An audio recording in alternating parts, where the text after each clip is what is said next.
বৈষম্য বিরোধী ছাত্র আন্দোলনে সরকার পতনের পর দেশ এখন যেন চোর ডাকাতদের আস্তানাতে রূপ নিয়েছে। দেশের বিভিন্ন স্থানের মতো ঢাকার নিকটবর্তী জেলা নারায়ণগঞ্জের বিভিন্ন পাড়া মহল্লায় আতঙ্কের আরেক নাম চোর। তেমনি এক চোরকে গতকাল নারায়ণগঞ্জ চাষারা মিশনপাড়া এলাকায় বিদ্যুৎ বিচ্ছিন্ন অবস্থায় চোর সুযোগ বুঝে মিশনপাড়া এলাকার স্থানীয় বাসিন্দা মোহাম্মদ আকাশের বাড়িতে চুরি করার সময় এলাকাবাসী চোরকে হাতে নাতে ধরে।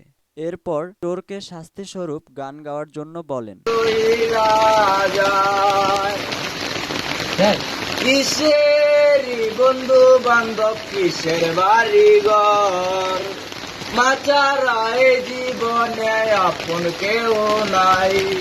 ওরে খোদার পরে বাবা মায়ার কেউ নাই। দিদি আমার হায়াত আমার মাকে দাও না, দিদি আমার হায়াত দাও না। কি অভিশাপ রে মা, দিল পোড়া দে।